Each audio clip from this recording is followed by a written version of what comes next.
Sekarang saya mau bahas tentang kolaborasi Epic yang melibatkan 42 bahasa daerah yang saya upload di YouTube saya dengan judul Di Rumah Aja.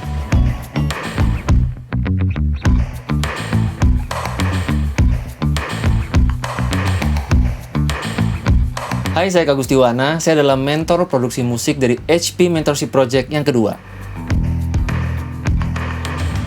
Saya tertarik menjadi produser musik sejak saya masih sekolah.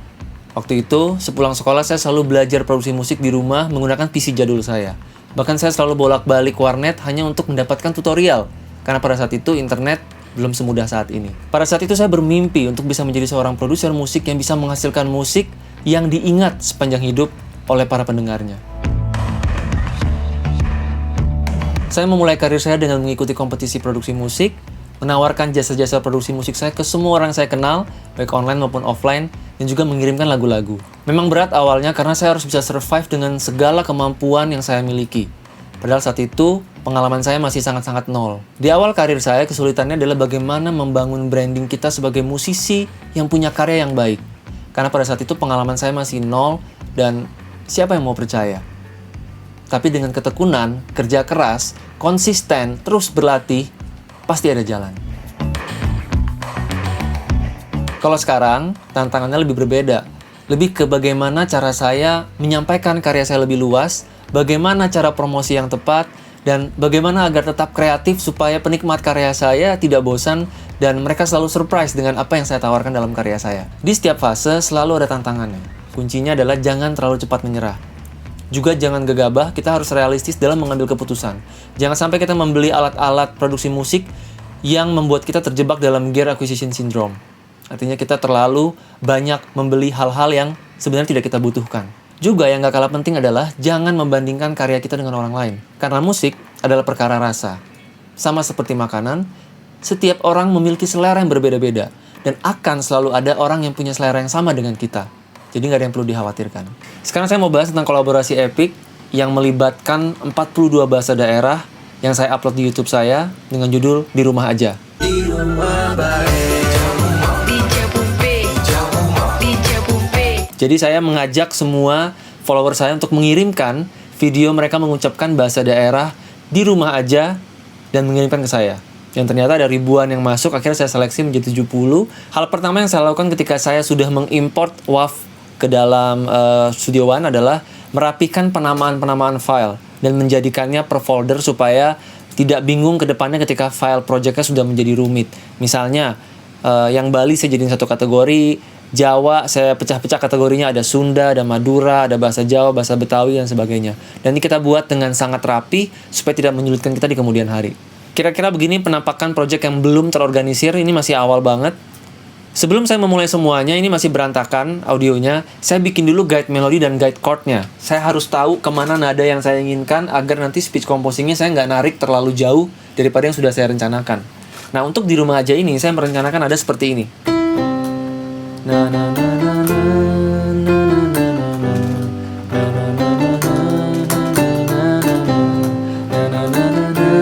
kemudian saya masukkan ke dalamnya. Di awal project ini ada Papua, kemudian lanjut Maluku, lanjut Sulawesi, Kalimantan, Jawa, Bali, dan sebagainya.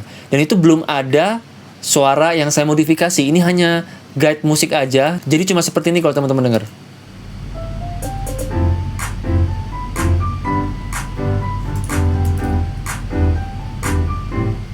Ya, jangan benar-benar mentah banget, tapi dari sinilah kita baru bisa memulai ke proses selanjutnya, yaitu editing vokal. Ini bagian yang paling seru. Inilah esensi dari speech composing. Lagu yang teman-teman dengar di YouTube itu sudah jadi. Sebelumnya lagunya berbentuk seperti ini. Karumah maan. Karumah maan, Bo. Di rumah aja lah. Semuanya terpotong-potong, vokalnya tidak jelas, terdengarnya campur-campur karena memang belum diedit. Nah, sekarang kita akan masuk ke tahap editing. Saya ambil contoh satu kalimat ya. Karumah maan. Karumah maan. Nah, contoh kalimat ini karumah maan. Kita ingin membuat kalimat ini terdengar seperti karumah maan. Nah, dari imajinasi itu, kita menggunakan aplikasi Digital Audio Workstation untuk mengubah ketukannya atau temponya dulu. Karumah maan. Karumah maan. Nah, ini kan nggak jelas temponya kan. Nah, kita perjelas. Karumah karumah, karumah, karumah, karumah ma, karumah, karum,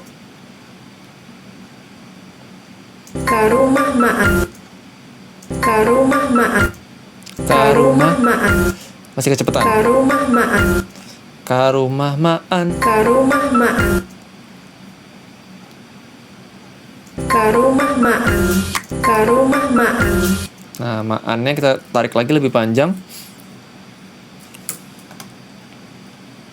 karumah maan, Setelah dapat ketukannya, kita udah suka, kita edit menggunakan plugin Melodyne di mana dia bisa menaik turunkan nada, pitch correcting. Karumah maan, karu, karumah, karumah maan, karumah maan, dan karumah maan, karumah maan, karumah maan, nah di Melodyne ini kita juga bisa fine tuning timingnya. Kalau tadi di Studio One masih kurang rapi, kita bisa di sini untuk fine tuning temponya. karumah maan, Nah kemudian setelah pitch yang mendekati yang kita mau, kita perlu merapihkan artikulasinya agar dia tidak terdengar terlalu robot. Nah aplikasi ini biasanya difungsikan untuk mengubah nada yang fals menjadi tidak fals. Hanya saja saya menyalahgunakannya menjadi untuk mengubah orang berbicara menjadi nyanyi. karumah maan, Karumah maan. karumah maan, Nah biasanya kan ada artikulasi seperti ini yang harus kita jaga. karumah maan, Karumah maan. Sudah jadi, kemudian kita render. karumah maan, Itu baru satu kalimat. Saya melakukan hal yang sama ini ke 70 track audio. Jadi kita edit pitch-nya masing-masing sehingga terdengar semuanya on pitch dan sesuai dengan target nada yang kita mau. Nah hasilnya seperti ini yang versi sudah lebih rapi, sudah berurutan semua, berbentuk seperti tangga.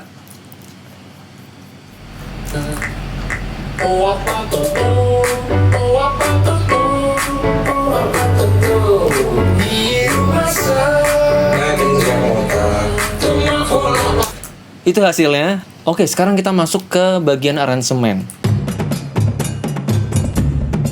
Masih ingat tadi sebelum kita mulai kita membuat guide aransemen sebelum kita bikin speech composing, dan sekarang karena speech composing udah jadi, kita melanjutkan aransemennya. Nah, di saat ini saya memakai topi sebagai music arranger. Saya tidak boleh lagi memikirkan apa yang saya edit sebelumnya tadi, baik itu pitch, vokal, macam-macam, fokus ke aransemen musik. Nah, karena ini menggabungkan banyak bahasa daerah, jadi saya memasukkan unsur-unsur alat musik tradisional di setiap bagiannya. Berbeda-beda. Bagian awal saya mengawali dengan nyanyian saya dulu supaya orang tahu, karena ini lagu baru kan, jadi setidaknya kita nyanyiin dulu biar orang tahu. Di rumah aja, di rumah aja, di rumah. Setelah itu, masuk ke tahap selanjutnya. Di bagian pertama ini kita masuk ke bagian Papua dan Maluku. Saya masukkan unsur-unsur perkusif di bagian ini.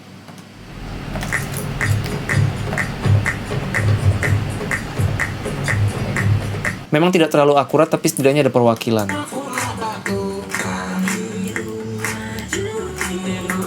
Kemudian di bagian Kalimantan saya masukkan unsur sape, alat musik tradisional Kalimantan.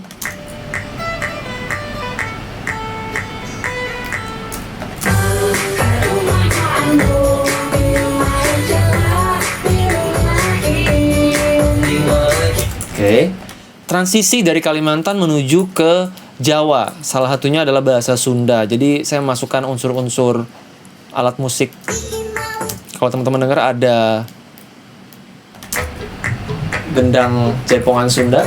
Terus kemudian ada suara kecapi.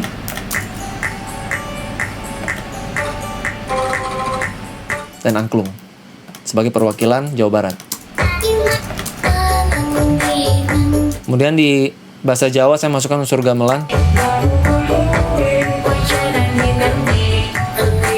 Kemudian masuk ke Jakarta saya memasukkan unsur biola Betawi yang sering kita dengar di ondel-ondel.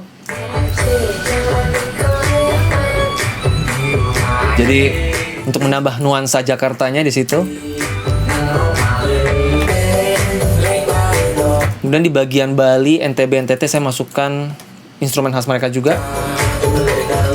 Ada gamelan juga, gamelan Bali. Kemudian ada rindik khas Bali. Dan suara ceng-ceng.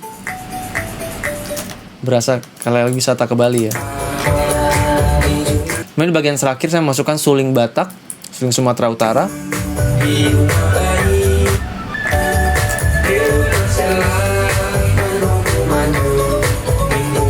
Dan ada unsur talempong juga dari Padang, Sumatera Barat.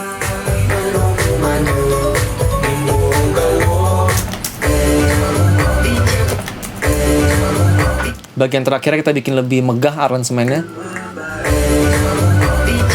Masih nuansa Sumatera juga. Tahap selanjutnya kita memasuki mixing, dimana kita membuat suara-suara yang ada tidak tumpang tindih dan terdengar jelas. Contohnya di bass vokal ini saya memotong beberapa frekuensi yang agak resonan dan bisa mengganggu atau bertabrakan dengan instrumen lainnya. Kemudian saya menjaga agar semuanya terdengar balance, tidak ada yang berbunyi berlebihan. Saya juga menambahkan beberapa processing seperti equalizer dan kompresor pada beberapa track di aransemennya. Kira-kira seperti itu prosesnya, bagaimana saya membuat speech composing di rumah aja dari nol sampai dengan yang teman-teman nonton di YouTube maupun Instagram. Untuk semua produser musik digital, nantikan lagu dan video klip dari Lukman, pemenang HP Mentorship Project kategori musik. Akan ada banyak instrumen tradisional di sana, dan nantikan banyak hal-hal seru dari HP Mentorship Project. Tetap berkarya, tetap belajar, jangan biarkan imajinasimu beristirahat.